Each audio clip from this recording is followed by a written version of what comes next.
మేము ఇచ్చిన 13 అన్ని రకాల హామీలను అమలు చేస్తాం ఒక రోజు ముందు వెనక. అది 420 హామీలు సార్. 400 హామీలను అమలు 420 స్కూటీలు ఉన్నాయి, 10,000 రూపాయలు ఉన్నాయి. లేదు 420 హామీలని ఎవరన్నా కేటీఆర్ చెప్పాడు. లేదు దాంట్లోనే 420 నెంబర్ ఉంది కాబట్టి చెప్తున్నా. నాకు తీసుకురా చూపి, నేనే కదా మేనిఫెస్టో ఉంది. మేనిఫెస్టో కంపెనీలో 400 హామీలు ఉన్నాయి. 400 ఓకే, వాళ్ళు యాడ్ చేసుకున్నారు 420 అని చెప్పి ఒక నెగిటివ్ బ్రాండ్ వేయడం కోసం వాడిన పదం. 400 హామీలు అయితే ఉన్నాయి. 400 దాకా ఉన్నాయి. ఆ 400 హామీలు అయితే కూడా అమలు చేస్తాం సార్. అంటే మీరు జనరల్ గా ఏ ప్రభుత్వం చేయనంత అద్భుతంగా, మళ్ళీ చెప్తున్నా, ఏ ప్రభుత్వం చేయనంత అద్భుతంగా మేము చేస్తుంది. ఇప్పుడు మీరు నమ్మిరా సెక్రటరియట్ కేసు తీసేసి జర్నలిస్టులు అంతా కూడా సెక్రటరియట్ లో పోయే అవకాశం వస్తుందని? మీరైతే కూడా చేసి మమ్మల్ని సాధారణంగా స్టార్టింగ్ ప్రభుత్వం వచ్చినప్పుడు 2014లో ఆహ్వానించడం వేరు. కొత్త సెక్రటరియట్ బిల్డింగ్ కట్టినాక రవి ఎప్పుడన్నా దాంట్లోకి పోయిందా? ఎంటర్ అయ్యే అవకాశం వచ్చిందా?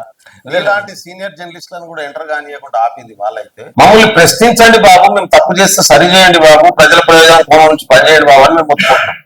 లేదు సార్, నాకు చాలా బాధ్యత అయితే మీరు చాలా బాధ్యతంగా మీరు 18,000 కోట్ల నుంచి 22,000 కోట్లు ఎట్లా చేయాలని చెప్పేసి ఆలోచిస్తున్నారు.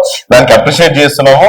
రేవంత్ రెడ్డి గారు ఒక మాట చెప్పారు, ఏంటంటే ఈ కేసీఆర్ కుటుంబం అవినీతిని మేము సంవత్సరం కంట్రోల్ చేస్తే 40,000 కోట్ల బడ్జెట్ తీయగలుగుతాం సంవత్సరం లోపల అన్నారు. దాదాపు వాళ్ళు వచ్చిన 2 నెలల్లోనే అన్నం అనేది జరిగింది. సో సంవత్సరం కూడా అయిపోయింది సార్. మరి ఎందుకు అదే చేయలేకపోయారు? 40,000 కోట్లు ఎందుకు తీసుకురాలేకపోయింది అని నా సందేహం. ఇప్పుడు దాదాపు 63-64 కోట్ల రూపాయలు అసలు మిత్తి కలిపి పాత బకాయడానికి కట్టాం. ఎట్లా కట్టాం అనుకుంటారు? సో ఇవన్నీ కడుపు ఇప్పుడు ఇవన్నీ మారడం వల్లే కదా, దుర్వినియోగం చేసేటటువంటిది అంతా కంట్రోల్ చేయడం వల్లే కదా. 20,000 కోట్లు రైతు ఈ దేశంలో ఏ రాష్ట్ర ప్రభుత్వం ఉన్న 20,000 crores మొబిలైజ్ చేయగలిగినటువంటి దమ్మున్న ప్రభుత్వం, మనకంటే ఎక్కువ బడ్జెట్ ఉన్న ప్రభుత్వాలు ఉన్నాయి, మనకంటే ఎక్కువ జనాభా ఉన్న రాష్ట్రాలు ఉన్నాయి. ఏ రాష్ట్ర ప్రభుత్వం ఇచ్చింది ఉంటే నాకు చూపించాడు. సంవత్సరంలో 1,00,000 కోట్లు మీరు అప్పు తెచ్చింది సార్. 60,000 కోట్లు సార్. వాళ్ళు 7,000 కోట్లు 10 సంవత్సరాలు చేస్తే 1,00,000 కోట్లు అనేది ఒక సంవత్సరంలో 50,000 కోట్లే అప్పు అయింది. రీసెటిల్మెంట్ జరుగుతుంది. ఇప్పుడు వాళ్ళేమో 12 రూపాయల వడ్డీకి 12% ఇంట్రెస్ట్ తీసుకొస్తే దాన్ని రెడ్యూస్ చేయించి 8% 6% మా ముఖ్యమంత్రి చేయించండి. ఇది మంచి పని, చెడ్డ పని? అంటే రాష్ట్ర ప్రభుత్వం మీద అంటే ఎవరు చేయగలుగుతాడు? ఎందుకంటే ఇది టైం ఓవర్ నైట్ లో జరిగేటి కావు. సంవత్సరంలో ఇప్పుడు ఇంక్వైరీలు జరుగుతున్నాయి వాళ్ళ మీద అందరి దగ్గర. కాళేశ్వరం లేకపోతే అసలు తెలంగాణనే దివాళా తీసేది. తాగడానికి మంచిలు కూడా లేవన్నారు కదా. కాళేశ్వరం నుంచి ఒక్క చుక్క నీళ్లు తీసుకోకుండా 153,000 మెట్రిక్ టన్నుల ఆరాధనలు పడినాయి అంటే ఎట్లా పడినాయి? నేను ఏమంటున్నా అంటే సహకరించింది ఆ టైంలో తెలంగాణ. అది గతంలో కూడా అదే సహకరించింది. కానీ ఈ పైసలు ఎవరు తినాడు అనేది ప్రశ్న. కాళేశ్వరం పేరు మీద తీసుకొని దాదాపు 1,00,000 కోట్ల రూపాయలు సంవత్సరాల నుంచి ఒక ప్రాజెక్ట్ ఒక ఇటుక కూడా శంకుస్థాపన చేయలేదు కదా సార్. మేము ఏం చేస్తున్నాం అనేది చూస్తున్నాం కదప్ప. నేను ఏమంటున్నా అంటే ఆ ప్రాజెక్టుల పేరు మీద పైసలు తింటలేము. అది మేము చేస్తున్నది. ప్రజల పథకాన్ని ఒక్కొక్కటి ఇంప్లిమెంట్ చేసుకుంటూ పోతున్నాం. ఖచ్చితంగా అవన్నీ జరుగుతాయి. మీకు వర్రీ కావాల్సినటువంటి అవసరం లేదు. ఆర్థిక వ్యవస్థనే లేదు ఇంతకుముందు. ఒక వ్యక్తి చేతిలో పెట్టించిపోయినంతా కూడా ముఖ్యమంత్రి అంటే నడవాలి లేకపోతే ఆగాలి. ఇవాళ దాన్ని డీసెంట్రలైజ్ చేసి నడుస్తున్నటువంటి పరిస్థితి ఉంది. సో స్థానిక సంస్థల ఎన్నికల్లో ఖచ్చితంగా కాంగ్రెస్ పార్టీ గెలుస్తుంది. మొత్తం 33 జిల్లాలు కాంగ్రెస్ పార్టీ గెలుస్తుంది. నాకేం అనుమానం ఇక్కడ అంటే గిరిజనకు సంబంధించి అడుగుతున్నా. అంటే కేసీఆర్ వచ్చినాక తండలం గ్రామ పంచాయతీలు చేశారు. అది మీ LHPS లో కూడా ప్రధాన డిమాండ్. సో మరి ఇప్పుడు గిరిజనులు మీ సైడ్ అనుకోవచ్చు, వాళ్ళ సైడ్ అనుకోవచ్చు. మొత్తం గిరిజనులంతా కాంగ్రెస్ కు ఓట్లేస్తేనే కదా మేము ప్రభుత్వంలో. ఇప్పుడు వ్యతిరేకత వచ్చింది అని చెప్పేసి అసంతృప్తి ఉంటే ఉండొచ్చు. ఇప్పుడు కొంత ఏముంటదంటే పెడతామంటే ఆశ, కొడతామంటే భయం ఉంటుంది.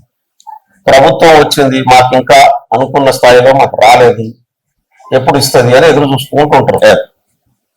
వ్యతిరేకత ఎవరుకుంటది అంటే వీళ్ళు ఊరిపోతే మంచిగుండు, వీళ్ళు నాశనం అయిపోతే మంచిగుంటు అని చెప్పి కోరుకునే ప్రతిపక్షాలు ఉంటాయి. వాళ్ళకి వ్యతిరేకత ఉంటుంది. ప్రజలు ఎదురు చూస్తున్నారు. ఈ ప్రభుత్వం మాకు మాట ఇచ్చింది, జరుగుతున్న పరిణామాల పట్ల వాళ్ళకి స్పష్టత ఉన్నది, ఆర్థిక వ్యవస్థ పట్ల స్పష్టత ఉన్నది. కాబట్టి 1 రోజు 2 రోజులు వెనుకైనా పర్లేదు, మాకు ఇచ్చిన హామీలు అమలు చేస్తారు అనేటటువంటిది. ఎప్పుడు వస్తుంది అంటే చివరి ఇయర్ వరకు మేము ఇవన్నీ అమలు చేయలేదు అనుకో. మేము 5 సంవత్సరాల కోసం మాకు ఇచ్చారు. ఇప్పుడు 3rd ఇయర్ కూడా పూర్తి అయిపోయి 4th ఇయర్ కంప్లీట్ అయిపోయి 5th లోకి ఎంటర్ అయ్యే టైం వరకు కూడా పరిష్కారం కాలేదనుకో ఈ సమస్యలు, ఖచ్చితంగా మా మీద వ్యతిరేకత వస్తుంది. ప్రభుత్వం మాకు మోసం చేసింది, ఎక్కువ టైం పాలించింది, అయినా మాకు ఇచ్చిన హామీలు అమలు చేయలేదని సహజంగా ఏ ప్రభుత్వం మీద మనం వ్యతిరేక వస్తుంది. చివరి 1 year 6 నెలలే ప్రజలు బయటపడతారు. ఆ లోపు ఆ విషయంలో అంటే పాలనా రంగంలో పూర్తిగా అవగాహన ఉన్నటువంటి పార్టీ కాంగ్రెస్ పార్టీ. కాబట్టి కాంగ్రెస్ పార్టీ రాజకీయాలు చేయడంలో వెనుకపడవచ్చు కానీ పాలనా వ్యవహారంలో ఎప్పుడు వెనుకపడదు. ఆ అద్భుతమైనటువంటి నాయకత్వం ఉంది. ఖచ్చితంగా అందుకనే హామీలు అమలు చేయడానికి దానికి పరిష్కారం. ఓకే సార్, ఇప్పుడు కొంత వచ్చిన మీ పార్టీలకు వచ్చినటువంటి 10 మంది ఎమ్మెల్యేలు ఎందుకు వచ్చినాం, అసలు కాంగ్రెస్ పార్టీని నమ్ముకొని వచ్చినందుకు రేపన్నాడు మమ్మల్ని జనాలు ఆదరిస్తారో లేరో అనుకుంటున్నారని టాక్ వినిపిస్తుంది సార్. టిఆర్ఎస్ లో సంబంధించినటువంటి పెద్ద నాయకులు ఇది లొట్టపిట్టల ఆశలకు నక్కలు తిరుగుతుంటాయట. ఓకే, అది రాలి పడతాయి. ఇప్పుడు ఒంటెలకు లొట్టపిట్టలు ఉంటాయి. లొట్టపిట్టలు అంటే ఉంటాయి కదా, మేకలకు ఒంటెలకు ఉంటాయి కదా, అది రాలి పడితే నేను గుంజుకొని తిందాం అనుకొని నక్కలు తిరుగుతుంటాయట. అట్లుంటుంది వాళ్ళకు. నేనేమన్నా అంటే ఎవరు అసంతృప్తితో లేడు, కానీ పద్ధతి ప్రకారం జరుగుతుంది, సిస్టమేటిక్ గా జరుగుతుంది. ఇప్పుడు మేము తీసుకున్నటువంటి ప్రాజెక్టులన్నీ కూడా ఒక్కొక్కటి కంప్లీట్ చేసుకుంటూ పోతే చాలా అద్భుతమైనటువంటి రిసోర్సెస్ డెవలప్ అవుతాయి. ఇక్కడ స్టేట్ రెవెన్యూను పెంచడం అనేది టార్గెట్. ఇప్పుడు దాదాపు 1,39,000 కోట్ల రూపాయలు నిన్న దావోస్కు పోయిన దాంట్లో అగ్రిమెంట్ అయిపోయినటువంటి పరిస్థితి.